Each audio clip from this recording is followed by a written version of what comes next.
Hello friends, good morning. നമ്മുടെ എല്ലാ T V സീരിയലിലേക്ക് എല്ലാവർക്കും സ്വാഗതം. അങ്ങനെ സുനന്ദയെ വീട്ടിൽ കൊണ്ടുവന്നിട്ട് ഭയങ്കരമായിട്ട് പേടിപ്പിക്കുകയാണ് അമ്മാവനും അമ്മയും കൂടി ചേർന്ന്. അപ്പോൾ ദേ എൻ്റെ കല്യാണം കഴിഞ്ഞു, ഇനി എന്നെ തല്ലി പോകരുത്, എന്നെപ്പറ്റി എന്തെങ്കിലും അറിയണമെങ്കിൽ അല്ലെങ്കിൽ എന്തെങ്കിലും ചോദ്യങ്ങൾ ചോദിക്കാനുണ്ടെങ്കിൽ അത് അശ്വൻ എന്നോട് ചോദിച്ചോളും, നിങ്ങളതിലൊന്നിലും ഇടപെടണ്ടെന്ന് പറഞ്ഞു. പിന്നെ ഒരു കാര്യം നിങ്ങൾ മനസ്സിലാക്കിക്കോ, ഈ ലോകത്തുള്ള എല്ലാവരും നിങ്ങളെപ്പോലെ കൊനഷ്ട ചിന്തയിൽ ജീവിക്കുന്നവരല്ലാന്ന്. ഞാൻ സുഭാഷേട്ടനെ ഒന്ന് ഫോൺ വിളിച്ച് സംസാരിച്ച ആകാശം ഇടിഞ്ഞ് വീഴില്ല എന്നറിയാവുന്ന ഒരാൾ തന്നെയാണ് അശ്വൻ എന്ന് പറഞ്ഞു. അങ്ങനെ ഇവർ സംസാരിച്ചുകൊണ്ട് ഇങ്ങനെ വഴക്കുണ്ടാക്കിക്കൊണ്ട് നിൽക്കുമ്പോഴത്തേക്കും വീട്ടുമുറ്റത്തേക്ക് വണ്ടി വന്നു. അത് വേറെ ആരുമല്ല, അശ്വൻ. അപ്പോഴേക്കും മര്യാദയ്ക്ക് ഇരുന്നോളണമെന്നും പറഞ്ഞ് നമ്മുടെ സുനന്ദ അങ്ങ് ഇറങ്ങി ചെല്ലുക. അപ്പോഴത്തേക്കും വല്യമ്മാവനൊന്നും സംഭവിക്കാത്തതുപോലെ എന്ന് അശ്വനെ കയ്യെ പിടിച്ച് അകത്തേക്ക് കയറ്റിക്കൊണ്ട് വരുന്നു. ഈ സമയത്ത് ഇവിടെ അവരെല്ലാവരും കൂടെ ചായയൊക്കെ കുടിച്ചിരിക്കുക, സുഭാഷും അനിയന്മാരും കൂടി. എടാ, ഒരു കാര്യമുണ്ടെന്ന് പറഞ്ഞു സുഭാഷ്. ഇനി മുതൽ നിധിയെ എങ്ങോട്ടും തനിയെ പറഞ്ഞ് അയക്കണ്ടെന്ന് സുഭാഷ് പറയുക. എവിടെ പോവുകയാണെങ്കിലും നമ്മളിൽ ആരെങ്കിലും ഒരാൾ കൂടെ വേണമെന്നും പറഞ്ഞു, ഓഫീസിൽ പോകുമ്പോഴാണെങ്കിലും. അപ്പോൾ എന്നും പറഞ്ഞുകൊണ്ട് നമ്മുടെ നികേഷ് ഇങ്ങനെ ഇരിക്കട്ടെ. അപ്പോൾ നിധി ഇങ്ങനെ വല്ലാത്തൊരിതിൽ ഇങ്ങനെ ഇരിക്കുന്നു വിഷമത്തോടെ. എടാ, തനി ആയതുകൊണ്ട് ഇതൊക്കെ സംഭവിച്ചത്, അഥവാ ഓഫീസിൽ നിന്ന് ഇറങ്ങാൻ വൈകിയാണെങ്കിൽ നമ്മൾ ആരെങ്കിലും പോയി കൂട്ടിക്കൊണ്ടും വരണമെന്നും സുഭാഷ് പറയാം. എന്നും പറഞ്ഞുകൊണ്ട് ഇങ്ങനെ ഇരിക്കട്ടെ നമ്മുടെ നിധി. എന്തിന് അതൊക്കെ വേണമെന്ന് ചോദിച്ചു. ഇന്ന് നടന്ന കാര്യങ്ങളൊക്കെ മോള് കണ്ടില്ലേ, ഇതുകൊണ്ടൊന്നും ആളുകൾ മാറുമെന്ന് നമ്മൾ വിചാരിക്കണ്ട എന്ന് സുഭാഷ് പറയാം. അപ്പം സുധീഷിന് ഭയങ്കര വിഷമം. അപ്പോൾ അതെ, അവരിനിയും ഓരോന്ന് പറയും. ഒറ്റയ്ക്ക് പോകുമ്പോൾ അതിനുള്ള സാധ്യതയൊക്കെ കൂടുതലാണ്, അതുകൊണ്ടാണ് പറയുന്നത് ഇനി മോൾ ഒറ്റയ്ക്ക് പോവണ്ടാന്ന്. കേട്ടോ? അപ്പോൾ സുധീഷ് ഇങ്ങനെ നോക്കുക കേട്ടോ. പിന്നെ ആളുകളുടെ വായടയ്ക്കാൻ നമ്മളെ കൊണ്ട് പറ്റത്തില്ലല്ലോ, നമുക്കൊരിത്തിരി സൂക്ഷിച്ച് നടക്കാമല്ലോ, അതാ പറഞ്ഞത്. നീ ഇവിടുന്ന് പോയിട്ട് തിരിച്ചു വരുന്നത് വരെ സേഫ് ആയിരിക്കണം, മാത്രമേ ഉള്ളൂ എന്നും പറഞ്ഞു. സുഭാഷ് പറയുന്നതൊക്കെ കേട്ട് നിധി ഇങ്ങനെ ആകെ ഇതായിട്ടിരിക്കുക. അപ്പോൾ സുഭാഷേട്ടൻ എന്തൊക്കെയാണ് ഈ പറയണത്? ദിവസവും ബാരിക്കേഡ് പോലെ ഒരാൾ കൂടെ നടന്നാൽ അതെല്ലാം പ്രശ്നങ്ങൾ മാറുമെന്നാണോ? അതൊന്നും മാറാൻ പോണില്ല എന്ന് സുധീഷ് അന്നേരം പറയണം. ഇത് കേട്ട് കഴിഞ്ഞപ്പോൾ നിധി ഇങ്ങനെ നോക്കിയിരിക്കുക. അപ്പോൾ സുഭാഷേട്ടൻ ഇവരെയൊക്കെ പേടിച്ച് നമ്മൾ ഓരോന്നും ചെയ്യുന്നത് പോലെ തോന്നും. അപ്പോൾ അവരുടെ പരിഹാസം കൂടത്തേ ഉള്ളൂ എന്ന് സുധീഷ് പറയാം. അപ്പം അത് ശരിയാണെന്ന് നിധിക്കും തോന്നി. നിധി ഇങ്ങനെ ആ ഒരു മൈൻഡിൽ അങ്ങനെ ഇരിക്കുന്നു കേട്ടോ. അപ്പോൾ നിധി ആഗ്രഹിച്ചത് എന്താ? തനി ഓഫീസിൽ പോകണം, സ്വന്തം കാലിൽ നിൽക്കണം, ഇൻഡിപെൻഡൻ്റ് ആയിട്ട് ജീവിക്കണം. പിന്നെ അതല്ലേ ശരി. അങ്ങനെയൊക്കെ ചിന്തിച്ച ഒരു കുട്ടിയെ ജീവിതകാലം മുഴുവനും പൊത്തിപ്പിടിച്ചുകൊണ്ട് നടക്കുന്നത് ശരിയാണ് സുഭാഷ് ഏട്ടാ എന്ന് സുധീഷ് ചോദിക്കുമ്പോൾ നിധിയുടെ മുഖത്ത് ചെറിയൊരു പുഞ്ചിരി വിടർന്നു കേട്ടോ. അപ്പോൾ നികേഷും ഹരീഷും ഇങ്ങനെ നോക്കിയിരിക്കുകയാണ്. നാട്ടിൽ ഏതോ ഒരുത്തൻ എന്തോ ഒന്ന് പറഞ്ഞെന്നും പറഞ്ഞ് നമുക്ക് നിധിയുടെ ആഗ്രഹങ്ങളെ തടഞ്ഞു വയ്ക്കാൻ പറ്റുമെന്നും സുധീഷ് ചോദിക്കുന്നു. അപ്പോഴും നിധിക്ക് സന്തോഷമായി. നിധി ഇങ്ങനെ ചിരിച്ചുകൊണ്ട് അങ്ങനെ ഇരിക്കുവാണ്. അപ്പം നിധി തനിയെ പോയിക്കോളൂ എന്ന് സുധീഷ്. അപ്പോൾ സുധീഷ് തന്നെയാണ് ഈ പറയണേന്ന് വരെ ചിന്തിച്ചു പോയി. നീ പറയണതൊക്കെ എനിക്ക് മനസ്സിലാകുന്നുണ്ട്, പക്ഷേ കുറച്ച് നാളത്തേക്കെങ്കിലും അതാണ് വേണ്ടെന്ന് ഞാൻ പറഞ്ഞത്. ദിവസവും നമ്മളിൽ ഒരാൾ നിധിക്ക് അകമ്പടി പോലെ പോകാൻ തുടങ്ങിയാലേ അതല്ലേ ശരിക്കും നാണക്കേടായിട്ടുള്ളത്. ഒറ്റയ്ക്ക് പോയാലേ അവർ പറഞ്ഞതൊന്നും നമ്മളെ ബാധിച്ചിട്ടില്ല എന്നുള്ളത് അവർക്ക് മനസ്സിലാവത്തുള്ളൂ. അല്ലെങ്കിൽ പേടിച്ച് മുഖത്ത് നോക്കാൻ മടിച്ചിട്ടാണെന്ന് അവരൊക്കെ വിചാരിക്കത്തില്ലേന്ന് സുധീഷ് ചോദിക്കുക. ഇതൊക്കെ കേട്ടപ്പോൾ നിധിക്ക് ആശ്വാസമായിട്ടോ. ആരെങ്കിലും കൂടെ ചെല്ലുന്ന നിധിക്ക് ഭയങ്കര ബുദ്ധിമുട്ടുള്ള കാര്യമായിരുന്നു. നാളെ മുതൽ പോകുന്ന വഴിയിൽ അവനെ കണ്ടു കഴിഞ്ഞില്ല, അവൻ്റെ കണ്ണിൽ തന്നെ തറപ്പിച്ച് നോക്കി അങ്ങ് നടന്നേക്കണമെന്ന് സുധീഷ് പറഞ്ഞു കൊടുക്കുക നിധിക്ക്. അങ്ങനെ ശത്രുക്കളെ നേരിടാനുള്ള ആ ഒരു ഇത്. അപ്പം നിധിയുടെ നോട്ടം കണ്ട് അവൻ പേടിച്ച് കണ്ണ് താഴ്ത്തി ഇടണമെന്നും പറഞ്ഞിങ്ങനെ പറയുക. അതല്ല, അവൻ ഇനി എന്തിനെങ്കിലും പുറപ്പെട്ടാലേ അതിനെന്ത് വേണമെന്നുള്ളത് എനിക്കറിയാമെന്ന് സുധീഷ് നിധിയോട് പറയണു. അങ്ങനെ അതും പറഞ്ഞ് നിധിക്ക് കുറച്ചുകൂടി ധൈര്യം കൊടുക്കും അവർ. നിധി ആഗ്രഹിച്ചതുപോലെ ഒറ്റയ്ക്ക് തന്നെ പോയിട്ട് വരട്ടേന്നേ, അവളുടെ ആഗ്രഹത്തിന് നമ്മൾ ആരും കൂടെ നിൽക്കണ്ടെന്നും പറഞ്ഞിങ്ങനെ പറയാം. അപ്പോൾ അത് പറഞ്ഞപ്പോൾ നിധിക്ക് സമാധാനമായി. എന്തായാലും ആ ചർച്ച ഞാൻ പറയുന്നത് എന്താണെന്ന് വെച്ചാൽ, അപ്പോൾ സുധീഷ് ഏട്ടൻ പറഞ്ഞു തന്നെ ശരി, അത് വിട്ടേക്കാൻ പറഞ്ഞു ഹരീഷ്. അപ്പോൾ കറക്റ്റ്, ഇനി ആരും ധൈര്യത്തോടെ വരുമെന്ന് എനിക്ക് തോന്നുന്നില്ല കേട്ടോ, നമ്മുടെ നികേഷും പറഞ്ഞു. അപ്പോൾ അതേന്ന് സുധീഷും. അങ്ങനെ അവർ എല്ലാവരും കൂടെ ആ ഒരു തീരുമാനമായിട്ട് നിൽക്കുക. അപ്പോൾ ഇതെല്ലാം കഴിഞ്ഞതിന് ശേഷം പിന്നെ നീതുവിൻ്റെ വീട്ടിൽ അച്ഛനും അമ്മയും നീതുവിനെ വഴക്ക് പറയാം. എന്തായാലും നീ ഇങ്ങനെ ചെയ്യുന്ന ഞങ്ങൾ കരുതിയില്ലെന്നും പറഞ്ഞു. അപ്പോൾ ഇങ്ങനെ സംസാരിക്കുന്നതാ കുഴപ്പം, കാരണം തീർത്തോണം കൊടുക്കുക വേണ്ട എന്ന് അഖില്. അവനെ പിടിച്ച് ഉള്ളിൽ തള്ളിയിരുന്നെങ്കിൽ ഇന്ന് കൂട്ടുകാരുടെ മുന്നിലെങ്കിലും ഒരു വിലയുണ്ടായിരുന്നേ, എല്ലാം തോലച്ചിട്ട് വന്ന് ഇരിക്കുന്നത് കണ്ടില്ലേ എന്നൊക്കെ അഖില്. അതങ്ങനെയാ, അവൾക്ക് സ്വന്തം വീട്ടുകാരെക്കാളും വലുതല്ലേ അവർ. അപ്പോഴത്തേക്കും അമ്മ ഒരു പാത്രമൊക്കെ എടുത്തങ്ങ് എറിഞ്ഞു. സീതേ, നീ ഇങ്ങനെ ദേഷ്യപ്പെട്ട് ബി പി കൂട്ടല്ലേ എന്ന് പറയുമ്പം ബി പി കൂടട്ടെ, കൂടി ഞരമ്പ് പൊട്ടി ചത്തു പൊക്കോട്ടെ, ഇതിനേക്കാളും ഭേദം അതാണെന്നൊക്കെ പറഞ്ഞ് ഇവൾക്ക് നമ്മൾ ചെയ്തു കൊടുക്കാത്ത എന്തെങ്കിലും കാര്യമുണ്ടോ?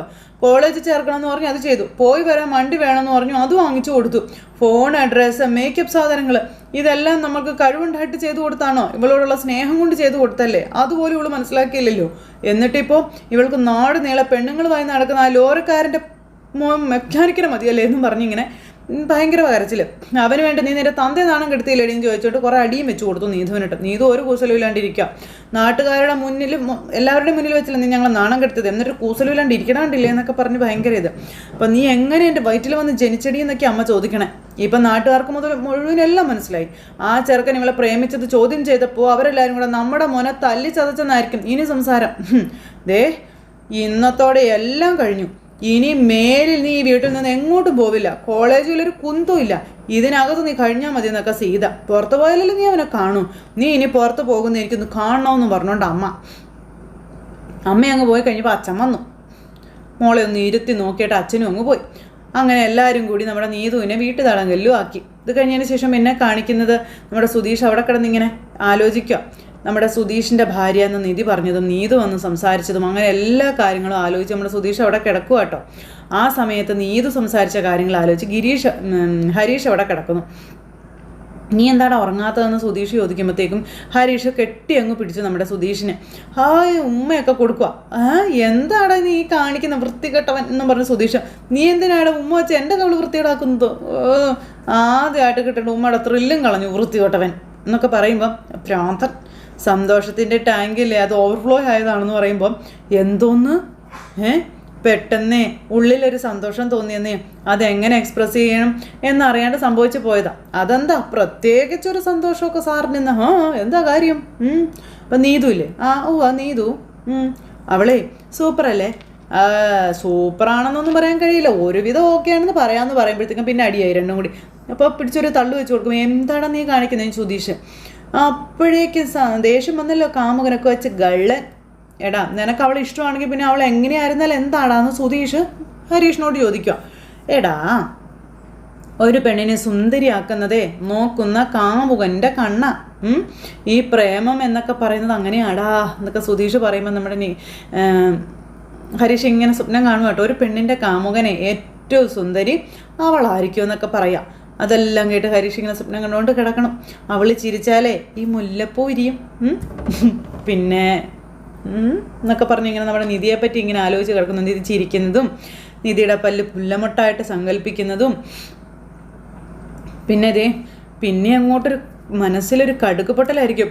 പിന്നെ ആ കടുക് പൊട്ടുന്നതേ നമ്മുടെ കാമുകൻ്റെ മനസ്സിൽ തിളയ്ക്കുന്ന എണ്ണയില്ല. ഞാൻ പറയാൻ വന്നത് അതൊന്നും അല്ല, എനിക്ക് ഈ കടുക് വറവും ഊച്ചാളി സാഹിത്യം ഒന്നും മനസ്സിലാവത്തില്ല എന്ന് പറഞ്ഞു ഹരീഷ്. ഊച്ചാളി സാഹിത്യം ഞാൻ പറഞ്ഞതോ? അല്ലാണ്ട് പിന്നെ വേറെ എന്നതാ അത്? ഒരു പെണ്ണിനെ ഇഷ്ടപ്പെട്ടാൽ പിന്നെ നോക്കണ കല്ലല്ല വെള്ളാരക്കല്ല്, നോക്കണ പൂവല്ല പനിനീർ പൂവ്, ഇമ്മാതിരി തോന്നലൊന്നും എനിക്ക് വരില്ല എന്ന് നമ്മുടെ ഹരീഷ് പറയണം. എന്നടാ എന്നിട്ട് ഇപ്പോൾ വന്നതോ? അത് പിന്നെ ഒരു ഒരു ഒരു ഫ്ലോയ്ക്ക് പറഞ്ഞാലും ചോദിക്കും. അതാണ് മോനെ പ്രേമത്തിൻ്റെ ശക്തി, അതറിയാവോ എന്ന് ചോദിച്ചു. എടാ ഹരീഷേ മോനെ 10, 12, 14, 16 എന്നിങ്ങനെ സ്പാനറിനെ പറ്റിയും അതുപോലെ സ്ക്രൂ ഡ്രൈവറിനെ പറ്റിയൊക്കെ സംസാരിച്ചുകൊണ്ടിരുന്ന നീ ഇപ്പോഴേ പനിനീർ പൂവിനെ പറ്റിയും വെള്ളാരങ്കല്ലിനെ പറ്റിയൊക്കെ പറയാൻ തുടങ്ങിയില്ലേ? അതാണ് ശരിക്കും ഇഷ്ക്, മൊഹബത്ത്, പ്യാർ, കാതൽ എന്നൊക്കെ പറഞ്ഞ് സുധീഷ് ഇങ്ങനെ ഇത് പറയും. എടാ മണ്ട ഇതൊന്നും നിനക്ക് തെരിയില്ലടാ എന്നൊക്കെ ചോദിച്ചുകൊണ്ട് സുധീഷ് വരുന്ന് പറഞ്ഞു കൊടുക്കുമ്പം ഞാൻ പറയാൻ വന്നതേ നീതുവിൻ്റെ മെഡിക്കിനെ പറ്റി ഇത്രയും ആൾക്കാരുടെ മുന്നിൽ വെച്ചിട്ട് അവളവളുടെ കുടുംബത്തെ തള്ളിക്കളഞ്ഞില്ലേ എന്ന് ഹരീഷ്. അതും ആ പോലീസുകാരൻ്റെ നേരെ നോക്കി. അത് സുധീഷ് ശ്രദ്ധിച്ചില്ലേ? അവരുടെ അച്ഛനും അമ്മയും കൂടെ ചേർന്ന് എനിക്കെതിരെ കൊടുത്ത പരാതിക്കെതിരെ അവളിങ്ങനെ കൂടെ നിന്ന് ഫൈറ്റ് ചെയ്യണമെങ്കിലേ അതിന് ഒരു ധൈര്യമൊക്കെ വേണം. അവൾ സൂപ്പർ തന്നെയാണെന്ന് ഹരീഷ് പറയാം. അത് നീ പറഞ്ഞാൽ ശരിയാ, നല്ല ധൈര്യമുള്ള സ്ട്രെയിറ്റ് ഫോർവേഡ് ആയിട്ടുള്ള പെണ്ണ് തന്നെയാണ് അവൾ. ആ ക്യാരക്ടർ എന്തായാലും സൂപ്പറാണ്, അത് സമ്മതിച്ചേ പറ്റൂ. പക്ഷേ ഇപ്പോഴും ഞാൻ അവളെ ലവ് ചെയ്യുന്നുണ്ടോ എന്നൊക്കെ ചോദിച്ചാൽ എനിക്കത് അറിയത്തില്ല സുധീഷ് ചേട്ടാ. എന്തിനാടെ എപ്പോഴും നീ അങ്ങനെയൊക്കെ ആലോചിക്കുന്നേ? എടാ പൊട്ടാ, നീ അവളെപ്പറ്റി തന്നെ ആലോചിക്കുന്നു. അവളുമായിട്ടൊന്നും ഫോണിൽ സംസാരിക്കുന്നു, ബൈക്കിൽ ഒരുമിച്ച് കറങ്ങുന്നു, അവളെപ്പോഴും നിൻ്റെ കടയിൽ വന്നിരിക്കുന്നു. ഇതൊക്കെ തന്നെയാടാ കഴുതേ പ്രേമം, മനസ്സിലായോ? അപ്പോൾ എന്നെ ഒന്ന് പറയാൻ വിടിയാട്ടാന്ന് സുധീഷിനോട് ഹരീഷ്. അവളെ എനിക്ക് ഇഷ്ടമൊക്കെയാ, പക്ഷേ ഇന്ന് നടന്ന കാര്യത്തിന് ശേഷം അവൾ ഞാൻ സിൻസിയറായിട്ട് ലവ് ചെയ്യാൻ തുടങ്ങിയോ എന്നൊരു തോന്നല, അതാ ഞാൻ പറഞ്ഞത്. അങ്ങനെ വരട്ടെ. അപ്പോൾ എനിക്കൊരു പ്രശ്നം വന്നപ്പോൾ അവൾ സ്പോട്ടിൽ വന്ന് നിന്നില്ലേ? ആ ഒരു നിമിഷമേ എൻ്റെ മനസ്സ് ആടിപ്പോയി എൻ്റെ സുധീഷ് ചേട്ടാ. ഇനി മുതൽ ഞാൻ അവൾക്ക് വേണ്ടി എന്ത് ചെയ്യുമെന്ന് ഹരീഷ്. അപ്പം സൂപ്പറടാ സൂപ്പർ. ഇനി കുറച്ച് കാലം കൂടി നീ എൻ്റെ ട്രെയിനിങ് എടുത്തു കഴിഞ്ഞാൽ നീ ശരിക്കും ഒരു സൂപ്പർ കാമുകനാവൂടാ, ഉറപ്പ്. സ്വന്തമായിട്ടൊരു പ്രേമം പോലെ സെറ്റപ്പ് ആക്കാൻ പറ്റാത്ത നിങ്ങൾ ട്രെയിനിങ് നല്ല കാര്യമായി എന്ന് പറഞ്ഞാൽ നമ്മുടെ ഹരീഷ് ഇരിക്കുമ്പോൾ എടാ കളിക്കാൻ സ്പേസ് വരുമ്പോഴേ കളത്തിൽ കയറി കളിക്കരുത് കേട്ടാ എന്ന് പറഞ്ഞ സുധീഷ് നേരത്തേക്കും അനിയനോട് പറയാം. അതൊക്കെ പോട്ടെ, നീ ആ കുട്ടിയെ വിളിച്ചോന്ന് ചോദിച്ചു. ഇല്ല, എന്തേ? അതാണ് നല്ല ബെസ്റ്റ് കാമുകൻ. നീ ഇന്ന് അവളെ വിളിക്കണ്ടായിരുന്നോ? നിനക്ക് വേണ്ടി അത്രയ്ക്കൊക്കെ വന്ന് സംസാരിച്ച് അവളെ ഫോണിൽ വിളിച്ച് നീ സംസാരിക്കണ്ടായിരുന്നോ എന്നും പറഞ്ഞിങ്ങനെ ഇരിക്കുക. അവങ്ങനെ അത് വേണോ ഇപ്പോൾ ഇത്രയും രാത്രി ആയാലേ എന്നും പറഞ്ഞുകൊണ്ട് ഹരീഷ്. അപ്പോൾ സുധീഷ് നിർബന്ധിച്ച് ഹരീഷിനെ വിളിച്ചുകൊണ്ട് നീതുവിനെ ഫോൺ വിളിക്കാനായിട്ട് എഴുന്നേപ്പിച്ചുകൊണ്ട് പോകുമ്പോഴത്തേക്ക് നീതു അവിടെ ആരും കാണാതെ പാത്തും പതുങ്ങി എഴുന്നേറ്റ് വന്ന് ഫോൺ എടുക്കുക കേട്ടോ. ഫോൺ എടുത്തിട്ട് അങ്ങോട്ട് തന്നെ വിളിച്ചു. അങ്ങോട്ട് വിളിച്ചു കഴിഞ്ഞപ്പോൾ നമ്പർ വേറെ. ഇതാരാ? അറിയില്ല, പുതിയ നമ്പറാന്ന് പറഞ്ഞു. എടുക്കാൻ പറഞ്ഞു. പെട്ടെന്ന് തന്നെ ഹരീഷ് എടുത്തു. അപ്പോഴത്തേക്കും നീതുവാന്ന് പറഞ്ഞു. നീതു സംസാരിക്കുന്നു സുധീഷ്. എടി നിനക്ക് എങ്ങനെയുണ്ടെന്ന് ചോദിക്കുമ്പം അതെ കുഴപ്പമൊന്നുമില്ല, അതെ നീ എന്നെപ്പറ്റി ആലോചിച്ചിരിക്കുകയാണെന്ന് തോന്നി, അതുകൊണ്ട് റിസ്ക് എടുത്ത് വിളിച്ചതാണെന്ന് നീതു പറയുമ്പം അതെ വീട്ടിൽ പ്രശ്നം വല്ലതും ഉണ്ടോ എന്ന് ചോദിച്ചു. ആ പ്രശ്നം തന്നെയാ, അടിയ വഴക്ക് ബഹളം, അമ്മയും അഖിലും അച്ഛനും എല്ലാവരും കൂടെ ഒരുമിച്ച് അറ്റാക്കെന്നൊക്കെ നീതു പറഞ്ഞപ്പം പണിയാന്ന് പറഞ്ഞ സുധീഷിനോട് ഹരീഷ് പറയാം. ഞാൻ ഒന്നും വേണ്ടത് കേട്ട് നിൽക്കുക, തിരിച്ചെന്തെങ്കിലും പറഞ്ഞാൽ കിട്ടുന്ന അടിയുടെ അളവ് കൂടും, അതെങ്കിലും കുറയ്ക്കാവല്ലോ എന്ന് നീതു പറഞ്ഞപ്പം നിന്നെ ഒരു കുറേ തല്ലിയോന്ന് ചോദിച്ചു. അതൊന്നും സാരമില്ല, അതെ നീ എന്നെ മൈൻഡ് ചെയ്യാതെ നടന്ന കാലത്ത് എനിക്ക് തോന്നിയ സങ്കടമൊന്നും ഈ അടിക്കില്ല എന്ന് നീ ഇത് ഹരീഷിനോട് പറയാം കേട്ടോ. ഇവിടുത്തെ കാര്യം ഓർത്ത് നീ പേടിക്കൊന്നും വേണ്ട കേട്ടോ, ഞാൻ മാനേജ് ചെയ്തോളാമെന്ന് നീതു പറഞ്ഞപ്പം എടി നിനക്ക് എന്തെങ്കിലും ഒരു പ്രശ്നം ഉണ്ടെന്ന് തോന്നി അപ്പം നീ എന്നെ വിളിക്കണേ, എനിക്കിപ്പോൾ അങ്ങോട്ട് വിളിക്കാൻ പറ്റില്ലല്ലോ അതാ കേട്ടോ എന്ന് പറഞ്ഞപ്പം ഇവിടെ ഒരു പ്രശ്നമില്ല ഹരീഷ്, നീ കിടന്ന് ഉറങ്ങിക്കോളാൻ പറഞ്ഞു. അതെ ഒരു കാര്യം കൂടി പറഞ്ഞോട്ടെ എന്ന്. അപ്പം എന്താ കാര്യം? അതെ ഞാൻ നിന്നോട് സുധീഷേട്ടനോട് സംസാരിച്ചിരിക്കുമ്പോഴാണ് നീ വിളിച്ചത്. അപ്പോൾ എനിക്കറിയാം. അതെ ഞാൻ വെക്കുവാണ്, ഈ നമ്പറിലോട്ട് തിരിച്ച് വിളിക്കരുത് കേട്ടോ, ടൈം കിട്ടുമ്പോൾ ഞാൻ അങ്ങോട്ട് വിളിച്ചോളാവേ, അല്ലെങ്കിൽ ഞാൻ നേരിട്ട് വന്നോളാം. ശരിയേ, ബൈ, ഗുഡ് നൈറ്റും പറഞ്ഞ് വേഗം ഫോണും കട്ട് ചെയ്തു. അത് കഴിഞ്ഞപ്പോൾ അവളെങ്ങനെയാണ് വിളിച്ചതെന്ന് സുധീഷ് ചോദിക്കുക. അവളുടെ അച്ഛൻ്റെ ഫോണിൽ നിന്ന് ആരും കാണാതെ വിളിച്ചതങ്ങണ്ട. കണ്ടോ അത്താണെന്ന് പറഞ്ഞു നമ്മുടെ ഹരീഷ്. ഒരു കണക്കിന് നീ ഭാഗ്യവാനാടാ ഹരീഷേ, ഒരു പെൺകുട്ടിയുടെ മുഖത്ത് പോലും നോക്കാത്ത, മര്യാദയ്ക്കൊന്ന് സംസാരിക്കാൻ പോലും അറിയാത്ത നിനക്ക് വരെ പെണ്ണിനെ കിട്ടി. എല്ലാ കഴിവുകളും ഉണ്ടായിട്ടും ഞാൻ മാത്രം ഇങ്ങനെ ആയിപ്പോയെന്ന് പറയുമ്പോൾ സുധീഷേട്ടൻ ധൈര്യം എടുക്കാതിരിക്കുക, ഏത് പട്ടിക്ക് ഒരു കാലം ഉണ്ടാകുമെന്നല്ലേ എന്ന് ഹരീഷ. ആ ദിവസം വരുമെന്ന് പറഞ്ഞപ്പോഴത്തേക്കും രണ്ടുപേരും കൂടെ അങ്ങോട്ടും ഇങ്ങോട്ടും ഓട്ടവും പിടുത്തവും വലിയും ഒക്കെ ആയി. അപ്പോൾ എന്താടാ പുതിയ പ്രശ്നം എന്ന് ചോദിച്ചു സുഭാഷ് അങ്ങോട്ടേക്ക് വന്നു. അപ്പം എന്ത് പ്രശ്നം? ഞങ്ങൾ ചുമ്മാ കളിക്കുമായിരുന്നു എന്നൊക്കെ പറഞ്ഞുകൊണ്ട് ഇങ്ങനെ നിൽക്കുമ്പോൾ നികേഷും വന്നു. പിന്നെ എന്തിനാ സുധീഷേട്ടൻ ഹരീഷാൻ്റെ പിന്നാലെ ഓടിയെന്ന് നികേഷ് ചോദിച്ചപ്പോൾ ഓടിയതോ? അപ്പോൾ അതെ അത് പിന്നെ ഇവൻ എനിക്കൊരു ഉമ്മ തന്നു, അത് തിരിച്ചു കൊടുക്കാൻ വേണ്ടി ഓടിയതാണെന്ന് പറഞ്ഞു. അതെ സുഭാഷേട്ടാ സത്യം, ഇപ്പോൾ അത് തിരിച്ച് വേണ്ടാന്ന് ഇവൻ പറഞ്ഞു, പറ്റില്ല എന്ന് ഞാനും പറഞ്ഞു.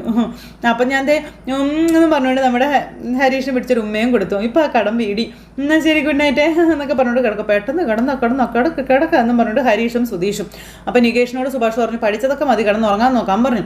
അതെ ഞാൻ പറയാൻ തുടങ്ങായിരുന്നു എന്ന് പറഞ്ഞുകൊണ്ട് ബുക്കും വെച്ചിട്ട് നമ്മുടെ നികേഷും കയറി അങ്ങ് കിടന്നു, സുഭാഷും കിടന്നു.